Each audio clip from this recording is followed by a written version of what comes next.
ان اللہ یحب الذین یقاتلون فی سبیلہ صفا کانہم بنیان مرصوص۔ اللہ کو تو وہ لوگ پسند ہیں جو اس کی راہ میں اس طرح صف بستہ ہو کر لڑتے ہیں گویا کہ وہ ایک سیسا پلائی ہوئی دیوار ہیں۔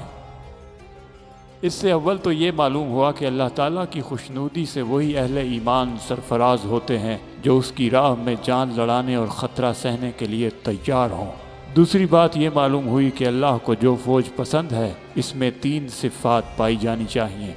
ایک یہ کہ وہ خوب سوچ سمجھ کر اللہ کی راہ میں لڑیں اور کسی ایسی راہ میں نہ لڑیں جو فی سبیل اللہ کی تعریف میں نہ آتی ہو۔ دوسری یہ کہ وہ بدنظمی اور انتشار میں مبتلا نہ ہو بلکہ مضبوط تنظیم کے ساتھ صف بستہ ہو کر لڑیں۔ تیسری یہ کہ دشمنوں کے مقابلے میں اس کی کیفیت سیسا پلائی ہوئی دیوار کی سی ہو۔ پھر یہ آخری صفت بجائے خود اپنے اندر معنی کی ایک دنیا رکھتی ہے۔ کوئی فوج اس وقت تک میدان جنگ میں سیسا پلائی ہوئی دیوار کی مانند کھڑی نہیں ہو سکتی جب تک اس میں حسب ذیل صفات نہ پائی جائیں۔ عقیدہ اور مقصد میں کامل اتفاق، جو اس کے سپاہیوں اور افسروں کو آپس میں پوری طرح متحد کر دے۔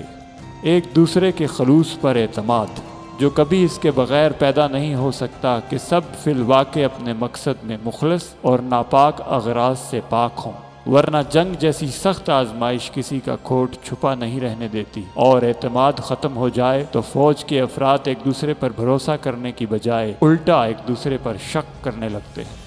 اخلاق کا ایک بلند معیار جس سے اگر فوج کے افسر اور سپاہی نیچے گر جائیں تو ان کے دلوں میں نہ ایک دوسرے کے لیے محبت پیدا ہو سکتی ہے، نہ عزت، اور نہ وہ آپس میں متصادم ہونے سے بچ سکتے ہیں۔ اپنے مقصد کا ایسا عشق اور اسے حاصل کرنے کا ایک ایسا پختہ عزم جو پوری فوج میں سرفروشی اور جانثاری کا ناقابل تسخیر جذبہ پیدا کرتے اور وہ میدان جنگ میں واقعی سیسا پلائی ہوئی دیوار کی طرح ڈٹ جائے۔